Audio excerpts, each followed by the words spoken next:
last train home. Hey guys, Matt aka Martiln here, and today I'm going to be teaching you how to make the bass sound that you can hear in my latest Beat Collective track. If you haven't already seen it, I recently uploaded a video where I walked through the making of the track from start to finish, as well as a video of the finished track. So if you haven't checked out those videos yet, go and do that now. I'll put links to both of them down in the description. So without further ado, let's jump right in. Okay, so I've got a new Ableton Live session here loaded up with an instance of Operator and the original bassline sound with the original MIDI on both tracks. So for comparison, I'll just play the original bassline sound so you guys can get a feeling for what it sounds like.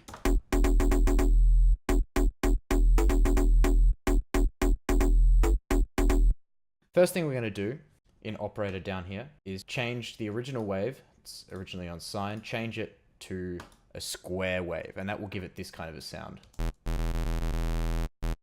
And so that's kind of getting there-ish. The next thing we want to do before we kind of start adding any filters or anything is now start moving into the FM capabilities of Operator, because this is where the bass sound really shines. So what we want to do is drag up this level just a little bit. Let's say to maybe around -20 decibels. So this is what this sounds like now. You can see now it's much grittier. But what we're going to do first, so I'm going to play the bass line and then I'm going to drag up this coarse knob here. And you'll hear what this sounds like.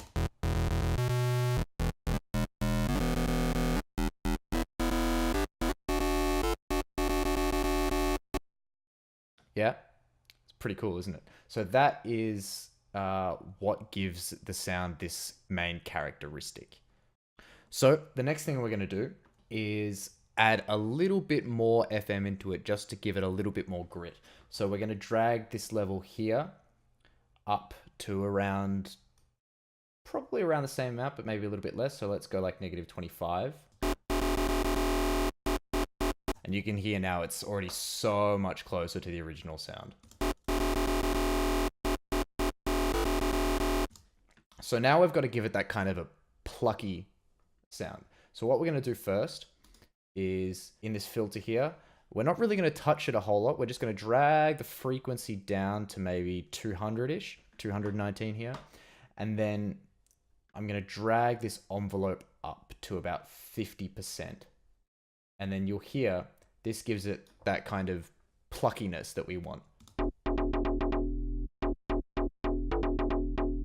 So it's getting a lot closer. Now, the next thing you want to do, and this is probably one of the most important things, this little shaper section just here in Operator, open this up, make it hard, and then play. And instantly, it's so much closer to the original sound. I'll just play it to you for reference. So that's the original sound. And then this is our sound we've got at the moment. So it's already so much closer. So the next thing we're going to do is add a redux onto here.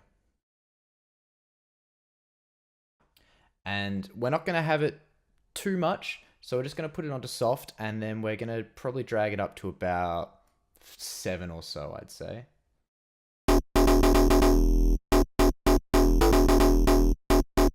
Yep.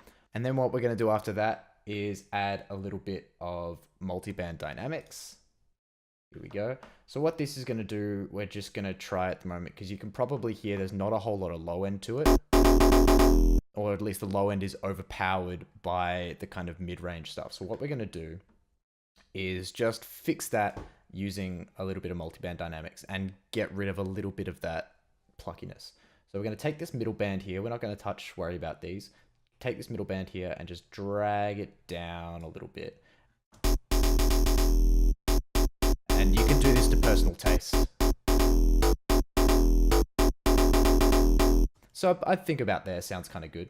And you can also do the same thing with the low band if you want it a little bit less bassy, or you want the bass a little bit more controlled, but it's not too necessary in this case. If you're going to do that, I'd suggest probably boosting it up a little bit at the end.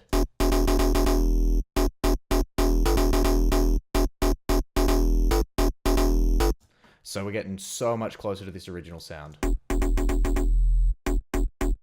I think I'm just going to drag this filter down a little bit just so we can get it a little bit closer.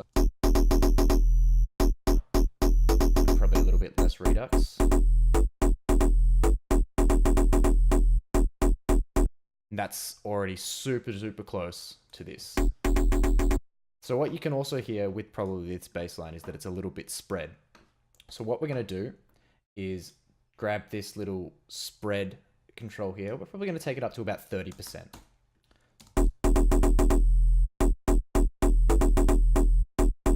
And that gives it that bit of width. But one thing that you'll probably see and hear a lot of over the internet, and if you're doing any research into mixing and everything, is that you want the low end information to be mono. This is generally the case. So what I'll tend to do if I spread a bass sound, I have this little audio effect rack that I've come up with that I just drag on. Just for the sake of this, I'll show you guys how to make it really quickly. So we're going to grab an instance of multiband dynamics. We're going to click on it. We're going to group it by holding Command and G, or you can right click and go, right click and go group. We're going to open up this little chain list here. We're going to drag in another multiband dynamics. And so now we've got two multiband dynamics running in parallel. So we're going to take this first one, we're going to rename it highs. We're going to go to the second one, rename it lows. On the highs one, we're going to turn off this high band just here and then click the solo button on the mid band. And what that's going to do, if I solo this chain, just going to pass through any information above this cutoff point here set by the low. So you can hear that. Now we're going to do the opposite thing on the low end. So we're going to solo this. We're going to turn off. Actually, we're not even going to turn off anything. We're just going to solo the low band here. And so what that's going to do is now pass everything that's underneath this cutoff band and just everything that's underneath it.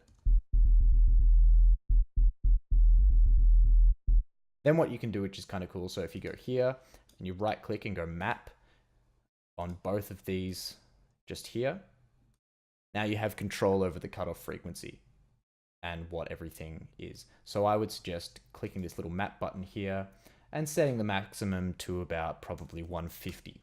That's probably the most you'll ever need there. And now what we got to do to make it mono, onto this low chain just here, drag a utility onto it and take the width control, drag it all the way down to 0. And now the lows there should be no side information in the lows. And let's give that a listen. Drag the little cutoff knob up, go up to about 120. So this is with it and this is without it.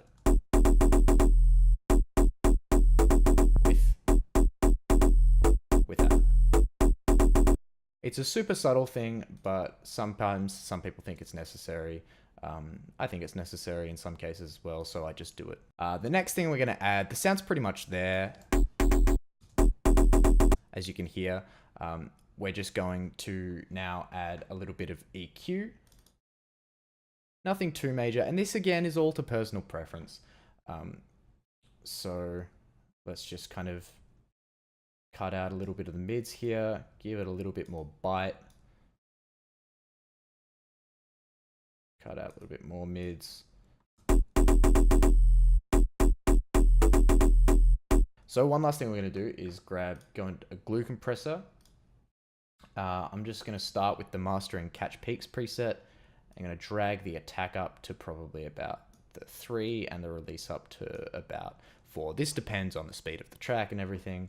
I'm also going to turn soft clipping on because it's quite loud at the moment. And then play. Drag the threshold up a little bit.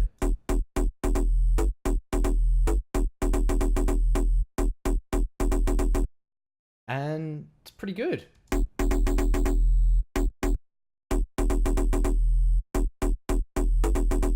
Obviously, it's not exactly the same, but it kind of gives you guys an idea of what you can do with Operator and just some inbuilt effects within Ableton and how powerful these effects actually are.